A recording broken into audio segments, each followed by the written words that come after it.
What is up, everyone? Welcome back to another video today. And in this video, I'm going to be taking a look at the NG Models April 2023 releases. I have been running really busy today so far. I've already done an exam earlier today as I record this. I'm still in the mid-morning hours or so of Thursday, April 6th. And yeah, so the NG announcement I was not expecting to come out this early, but you know, here we are doing this, and then Gemini Jets is going to announce their releases later today, and that video will be premiering after this video, which I will be sending you guys over after this video concludes. So here we go. Hints came out a couple days ago. There's about 39 models, so again, another large release, so I would not be surprised if half these releases are delayed.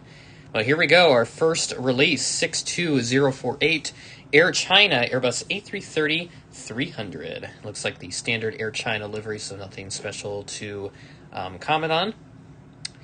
We do have a Buchanan Models release posted with the NG releases. So we have the BMI 757-200. So this Buchanan Models, for those that don't know, it's sort of like a, I don't know how to really describe it, like a sub-brand of NG where they make their own models.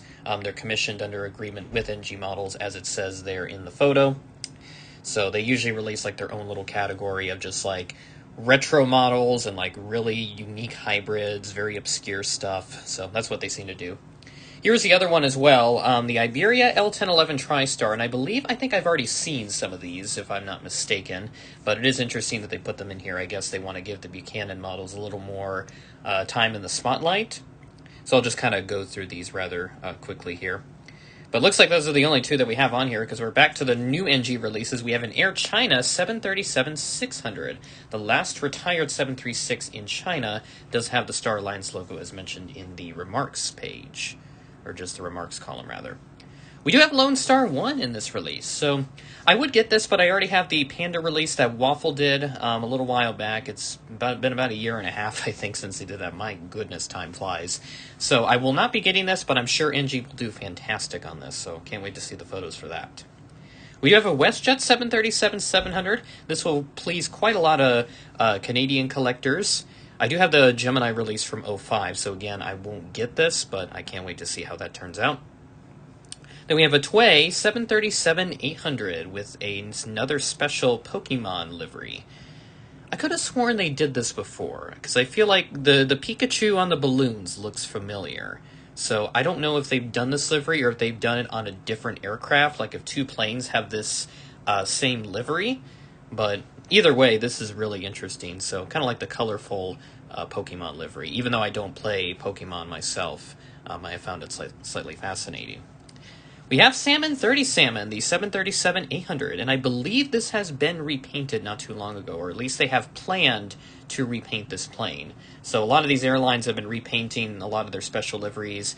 American Airlines repainted their Allegheny and now PSA Heritage liveries, which funnily enough, the last one, the last airport that it went to was Sioux Falls, and I was actually heading back up to college on the day that it visited, so I kind of regret doing that, but it is what it is, and I've heard that they will be bringing it back on a different aircraft, so different A319. Kenya Airways 737-800 again. So the Pride of Africa, so that's just a standard livery. I remember seeing a 787 at New York a few years ago. Then we have an Iceland Air 737 MAX 9. We have the Boreal Blue tail, so this is kind of like the mint. It's almost like a mint green rather than like a boreal blue or whatever they're calling the tail color here. And I believe they had multiple Tango Foxtrot hints, so we're going to have quite a few of these. So the next one we have is just the green tail. I'm not even going to bother pronouncing the aircraft names, so don't even ask me about those. I will butcher the heck out of them, and I do not want to make people upset. Then the other one we have is a sky blue tail. Looks really nice. And then we have the magenta tail, so kind of like the pink color, or hot pink color. And that's all the Maxes we have. We do have a Qantas 747 SP with Spirit of Australia titles, which is just their standard livery, so this isn't anything special. But this is the older version of the current livery, because they've had 3 different iterations. This is kind of like the first iteration, and then the second one was a little more modern.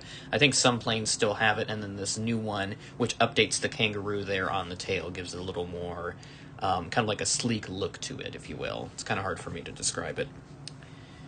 Ooh, Peter Max 777 by Continental Airlines. I love this livery to bits, so this might be something I might be tempted to get. But the problem with these big releases is that so many planes get delayed, so it's hard for me to tell if something like this is going to be delayed a month or two, so that's why I haven't gotten an NG. In fact, my last one was back in August of last year, but hopefully I can change that in the future because I'd love to get this Peter Max 777.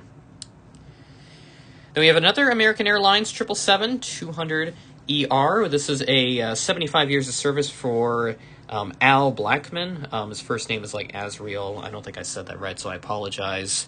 But really cool sticker up there at the front between the cockpit windows and the L1 door. China Southern Cargo 777 Freighter is up next, a standard livery. So good to see some 777 freighters coming back. Then we have an Aeromexico 777-200 ER with the chrome livery. And I was talking to one gentleman who really wanted this, so I'm sure he is very happy that this has come out. So can't wait to see how that turns out. Another Qatar release, but this time it is a Qatar Cargo 777 Freighter. No FIFA World Cup livery this time, so that's, I guess, a good thing, or a good change of... I can't even think of what I'm saying at this point, but let's move on. We have another Qatar Cargo 777 Freighter with the Moved by People livery. So there you see it there in the rear of the plane. Then we have a British Airways 777-200 ER with the new One World livery. This surfaced quite a while back now. I think it's been a few months since this surfaced, and some people have not liked it. And I mean, it could be better, but it could be worse also, just kind of looking at this. I haven't seen this in person yet, but hopefully I will come across it soon. And then we have a regular livery 222, which I think they've done one of these before, but this is just the standard livery, no World Tails or anything, which I'm thinking that they might do one at some point. Then we have another One World 777, this one with a different registration. The first one was Yankee Mike Mike Romeo, and then this one is Yankee Mike Mike Uniform. Then we have an Air India 777-200LR. I believe this is their first release of a 777-200LR, not including the 777 Freighter, but I guess it's kind of the same frame, if you will, but this is like their first true 777-200LR release. So Air India with another aircraft name that I will not try to pronounce again because I don't want to butcher it. And then we have another Air India 777-200LR with the Mahatma Gandhi colors. So there you see him there on the tail, I believe. A bit different from the other release where it's just the sun logo. And then we have an Aeroflot 777-300ER up next.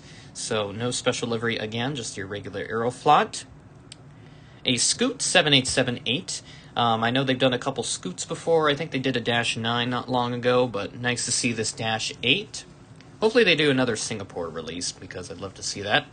We have an Air Tahiti Nui 787-9, one of their new planes in the fleet, which I haven't seen any of them yet, but I've seen a couple of them contrailing over me before, and I remember when they used to have their A340s. I think I saw them once or twice. Vietnam Airlines 787-9, an airline that it's kind of in the middle ground of being represented in 400 scale. Gemini hasn't done one in quite a while, and NG is about the same as well. We have an Air India 787-10. Good to see the diversity. So another Asian model release coming here. That's more specifically from Japan. EVA Air Star Alliance 787-10. Cool to see this. Didn't realize that they had a Star Alliance 787-10, but that's my first time seeing it. We have some Airbuses up next. We have a LAN Airbus A318 with the IAE engine. So good to see that coming to fruition from NG. And then we have another LAN A318, this one with a special sticker there in the back. 80 years is what I'm thinking it says, because it says a different word there in different language. But I'm guessing it's like 80th anniversary or 80 years of LAN. Jetstar.com, Airbus A320 with the big domain title. So there you see just like the full website name there with Jetstar.com. All day, every day, low fares written underneath it. Cool to see that. And we have a Condor Airbus A321. Now, I remember seeing a lot of Delta dash like Alpha something hints. So these are all like German Airbuses. So here we have one here with the blue stripes. And then we have a green stripes one up next. So this, they actually have them named here on the remarks column. Sea for blue, island for green, and then the red one is passion. So that red is really interesting. I've not seen the red one before on the A321. And then we have the sunshine or yellow one. This is different than the one that Gemini did because they had all the entire plane painted with the yellow stripes, but here it's just a tail. And I think the ones that have the white fuselage are leased planes, because I know they have an A330 that has a similar design on it. We have a China Southern Airbus A321neo with a special livery. Motai, I think it is. I'm not sure what that is. I'm not well educated on that kind of stuff, so if anyone wants to elaborate on that, feel free in the comments. Then we have a regular livery China Southern A321neo to follow. And then, ooh, this is nice, Azul A350-900. I think these fly to Orlando, if I'm not mistaken, from time to time. So I kind of want to do like a Florida airport at some point. But again, with so many other projects and other commitments that I'm doing, I just cannot really find time to do it. But hopefully I'll get around to doing that in the future. Then we have a Saudia TriStar in the 1980s livery with the polished belly as well. So they have gotten the electroplating stuff figured out, which is good news, as they have done some other stuff. They haven't done the Eastern Chrome L1011, which I'm hoping that they do that soon, because it seems like that's been out there for a little while and they haven't done it yet. But that is all of the releases. Okay, I don't even want to spend the time to count them all, but again, just know that this is a massive set. So including the Buchanan models as well, 42 models in this release. And without the Buchanan stuff, it is still 40 models. Like, I don't even know what to say at this point with these large releases. I think it is a good strategy to an extent, but I feel like if they're going to keep doing this, they're going to have so many models that are delayed and are just on like their backlog that they're going to turn into in-flight 200 in a way. Because what they like to do is that they always announce like a huge set of releases, and then like a chunk of those releases get sent out every so often. So in-flight 200 just has this massive backlog of planes that they have yet to produce perhaps, and obviously send out to retailers and customers. So I hope that NG doesn't turn into that, but we'll have to see what happens. But there's some models delayed from the last set. I don't know which ones because there's so many models that they did last month. I'm not even going to try and look into that. But hopefully NG is able to kind of balance out having a large release and being able to get everything sent out on time. But nevertheless, great diversity once again. A lot of the Icelandair, the Condors, having them do all of them at once is really cool. I think that's a great idea. Nobody else has really done it, but hopefully they'll do some other stuff. Because if they are to do something like a 727 or 707 in the future, I would love for them to do like all the brand of jelly beans or the flying colors, especially on like the 727 later on. So that's obviously more of a long-term thing, because I don't think a 727 is in their immediate plans, which I can understand. But if they are to get around to doing that in the future, I would love for them to do something like what they did here with the Icelandair MAX 9s and the Condor A321s. So yeah, basically to sum it up, great diversity again, a lot of releases, but expect some delays once again, so just a heads up whenever you're pre-ordering any of these models, because some might be delayed. So just kind of just throwing caution to the wind out there for those that maybe wanted to pre-order some of them. If you want to, go ahead, but just be prepared for possible delays. So with that being said, that is the end of the video. Thanks for watching, and I will catch you in the next one.